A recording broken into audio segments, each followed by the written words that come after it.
Good morning, adventurers. My name is Ben, and welcome to a morning show where I sit around, drink some tea, and talk about D&D. First up for T&D today, we have the greatest uncle in the universe mug. Again, I got it for pet sitting a rabbit. That makes me a great uncle, apparently. And inside of it, I have some tension tamer. Because I've been clenching my jaw a lot recently. It's been giving me a weird sort of headache. So hopefully this will actually help with that. But who knows? We'll figure it out. It's fine. I just go over there. My God, there we go. I couldn't actually land that on the thing that's sitting next to me. Anyway, that's not what we're here to talk about today. Getting into what we're here to talk about today, it's everybody's favorite day of the week. It's my favorite day of the week, at least. And I'm so excited about this one. Today, for Third Party Thursday, we are talking about the Grim Hollow Monster Grimoire. Oh my God, I'm so excited about this book. I genuinely, I am so beyond thrilled to get to talk about this thing. I adore the Grim Hollow books. Anybody that has watched this channel knows that these are some of my favorite third-party books. So I am so excited that we have the third one here. I actually got it over the summer. I got it at the same time as the Tome Hero, so I've had this one sitting for a little while. I actually lost it in the box that it came in that says Grim Hollow on it because I'm not always the smartest, but that's okay. We've got it. We're going to talk about it. Let's crack this bad boy open and let's get into it. Preface, before we dive too deep into it, this is a monster grimoire. It's a monster book. It's got some really awesome stuff in it that we will talk about. However, at the end of the day, it is a large book of stat blocks. It's over 400 pages long. So we're not going to do a terrible deep dive on it because you don't want to sit here and just listen to me read off stat blocks. I don't think. If that is something you want, let me know so that I can do it, but we're just going to go ahead and we're going to take a look at some of this stuff. To start, there are five, there we go, distinct chapters in this book. We're going to spend the most time on the first one, and then a little bit on the other ones. The first one, obviously, the monsters. Just flat out the monsters. That is 375 pages of monsters. You might be saying, well, you said there were over 400 pages. You're correct. Let me tell you what the other ones are. Chapter 2, another 25 pages past that, is all about vampires, and really about, role-playing vampires, inserting vampires into your world, how you use them, the, politics behind vampires. It's a really, really cool section. We won't spend a whole lot of time into, but we will take a quick sort of scan through, because it is cool. Chapter 3, Mastering Intelligent Monsters. This is a good section for DMs to look at if you are trying to run something that is hyper-intelligent, like a dragon, or a lich, or any number of things in this book that have crazy high intelligence scores. Number 4, Magic Items and Salvage. I will explain what that is as we go through here, but it is a series of magic items that are available specifically through the contents of this book. You can use it in general, but this book really sort of lays it up for you. And Chapter 5 is Monsters as PCs. That one, it's less exciting than I wanted it to be as a chapter, but it's still kind of a cool little chapter. We'll probably glance into it real quick. But to start, we're going to kick it off with some monsters here. And we're going to start early on in the alphabet with the one that I was most excited about when I found out that this book was coming out and I backed it and I got the initial PDF for it. We are going to start by talking about the Blight Scale Dragon. I wonder why Ben is excited about that one. I couldn't tell you why I'm excited about the dragon. As part of starting with the Blight Scale Dragon, I'm going to use it to sort of highlight some of the other stuff that is going on here. So what is really phenomenal about this book in particular is the fact that it sets up, as I mentioned with Chapter 4, Salvage. Every single monster in this book has salvage associated with it, which means that every single monster in this book has stuff that you can harvest off of its corpse, which is fun and morbid in a weird way. But it's a really cool concept and a good way to do it. Every single monster in here having that is a lot of extra work, but it means that you can actually get meaningful things from the corpses of your enemies, which is always fun. Additionally, there is lore associated with every single one of them, including an associated skill check to get that lore. I think I've talked about this in a previous video when I was sort of previewing this book. So let's just run through the Blight Scale Dragon stuff real quick. Salvage. For this, anyone with proficiency with smith's tools or leatherworker's tools can fashion the scales of an adult or ancient Blight Scale Dragon into Dragon Scale Mill. Doing so takes 10 days, and other materials worth 5,000 gold pieces. A claw from a young or older Blight Scale Dragon can be fashioned into a dagger of venom. 2 eye fangs of an adult or ancient blight scale dragon can be treated with a remove curse spell and buried together in soil. Consecrated with a hallow spell, they grow into a blight drake that emerges from the earth in 3 days, and then it bonds to the first creature that feeds it. So you get a pet that way. Blood and other fluids can be harvested and used to offset Shadow Steel component when bestowing Curse of Foul Blight. I skipped a bunch of different sentences in there that are a little bit more crunchy, but they are really in-depth, detailed instructions for how to use these things. The lore: DC 15 Wisdom History check, which is not normally the way it works. A Blight Scale Dragon is a dragon that has been subjected to a powerful curse. DC 15 Wisdom Medicine check. A Blight Scale Dragon is immune to necrotic damage and poison. Its breath weapon is a swarm of poisonous insects and gas. DC 20 Arcana. The curse on the Blight Scale Dragon makes it exude a toxic cursed gas when it dies, possibly passing on a portion of the curse. All of these cool things that are just built into the lore of the book. That is not in the stat block, that is in the text associated with the book. And so you get that just for free. Just flat out you get it, which is really amazing. In the actual stat block for this thing, I do like it. It is kind of just a regular boring dragon, but it is still very cool. It has the normal bite, claw, tail, etc. The Ancients have an armor class of 21, 420 hit points, fly speed of 80 feet, challenge rating of 22, legendary resistances, etc. Instead of a frightening presence, this one has a sickening presence, where every creature within 60 feet of the dragon has to make a DC 22 Constitution saving throw or become poisoned until the end of the dragon's next turn. Once it saves, it is immune to that presence for an hour. The Swarm Breath, as mentioned, recharge 5/6. It exhales a 90-foot cone of poisonous insects and vile gas, dealing both piercing and poison damage. And then really the big one for this guy is that it has sort of like a death bomb that goes off. When it dies, it exudes a cloud of sickening, accursed gas. A creature within 30 feet of the dragon must succeed on a 22 con save or become poisoned for a minute. The creature can repeat the saving throw at the end of each of its turns, ending the effect on a success. However, a creature that fails 2 of the saving throws becomes cursed. The creature cursed in this way takes 4d10 necrotic damage and can't regain hit points. The creature's hit point maximum is reduced by that equal amount. Every 24 hours, the cursed creature takes 4d10 necrotic damage with a similar reduction. And if it reduces the creature's hit points to 0, it dies.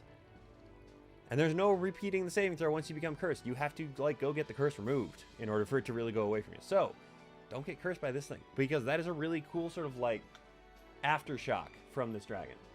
So Blight Scale Dragon, very cool. I've got several other monsters written down here. I don't know if I'm actually going to get to all of them because I don't want to go too late on time here, but let's just keep going down here.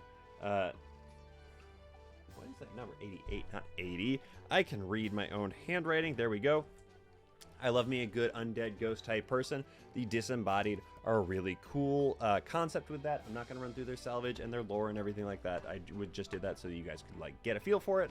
But these are really phenomenal low level enemies if you're running a slightly undead campaign, because the Disembodied Commoner isn't 1/8 challenge rating. You can throw a bunch of them at people and they can just hack their way through them. They don't have resistance or immunity to non-magical damage or anything like that, so you can really just sort of cut them down and keep walking through. There is then a CR5 version that is an Arcanist that has spell slots to go with it that allow it to, be a bigger challenge. And so it's a really great low-level monster that you could use to populate dungeons and eventually become a boss, potentially. So that's really, really awesome.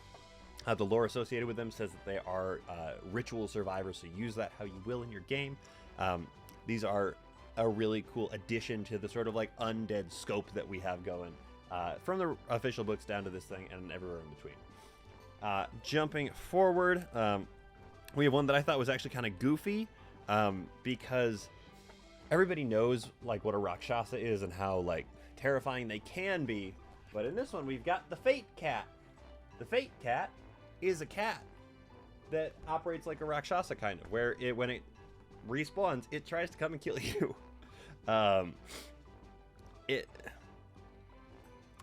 It doesn't have a whole lot that's crazy about it. It has some innate spellcasting, one of which is Counterspell, which is good, obviously. But really, its whole thing ultimately is that it regenerates, and when it is killed, it takes over a different cat in 24 hours. It's only a CR4, so like it is a good low-level like homing missile almost, like something that is following the party through the early phases of a campaign, or just kind of a fun thing to keep bringing out over and over again as you go forward. It is undead and does have turn immunity, which is pretty cool, but its damage dealing in terms of melee is not super great. It's got a claw attack that deals 5 slashing damage, and its only spell attacks really are Hellish Rebuke and Hellish Rebuke. If you want to count things like Contagion, which it has, sure, go for it. But its Hellish Rebuke is really what can deal damage with it. So just like a goofy little one that is still kind of like terrifying, but is a weird sort of like fun little thing to add in there. Just to kind of help show you the scope, show you that there are some really good low-level monsters with these last two. We're going to go to a mid-level one next. One that really stuck out to me when I was flipping through because it's gorgeous. It's so cool. If I can find it, there we go. Check this thing out. The Pact Breaker. Its art takes up a full page, and it's only a CR10 only. It is a large construct, and it operates specifically on the incentive of attacking people that have made packs and O's and stuff like that. There's actually a little box here on the stat block, something else I wanted to point out here, that talks about, it is a GM advice box. It talks about how in this world specifically, the Grim Hollow sort of setting, the idea is that there's going to be a lot of temptation to like make these packs, make these deals, and so it makes sense for a monster like this to exist if your players are going to be faced with a lot of these different like deals that could be made. So, you know, if you want to have those in, then go ahead and add this thing, make it follow your players around. It's a construct, so like it doesn't get tired. It's kind of like Terminator, like always following you. Could be cool. It is a really cool one. It can literally sense if people have made packs or not. So I think it's a really fun item just to have associated with there. And then the last one here that I'm going to pull up is a it's just more like of an ambiance one. I can't think of a better way to say it, because that is really kind of what it is in my mind. Like it's not a standout monster. It's not anything too insane here. It's just a horse, but it's a Crimson Stallion, which it's a demon horse, and so it's really it is cool because it doesn't serve a major like I'm a big bad monster purpose. But it is a really cool flavor item, and then the fact they give you a stat block with it means that you can actually like interact with it in the world instead of having it just be like a thing that's there, like a cow that's off in the field. It's got Devil's Sight, which is cool, but it's got just like hooves and a bite for its attack. Nothing too crazy, but it looks insane. So it's a really cool like concept to be able to run with. We're gonna flip forward here to the vampire section. I am going a little later than I wanted to, but that's okay. To the vampire section. This is a long chapter, honestly. They lay out the different age stages of vampires. There is Spawn, Young, Adult, and Ancient. Spawn is onset to 10 years, Young is 10 to 50, Adult is 50 to 250, Ancient is 250 and up. So they form them in a similar way that they form dragons, in terms of like age blocking in that way. So that's really cool. It talks about mixing ancestries, disembodied lycanthropy, the layers that are associated with vampires, the needs that are associated with being a vampire, lore associated with the vampires, salvage for each different like age level of a vampire, leaders, encounters, stat blocks for a ton of different vampires. Like honestly, like 8 pages of stat blocks here, all the way up to a CR 19, I believe, is the highest one, which is pretty cool. So yeah, it's not groundbreaking stuff, but it is very cool.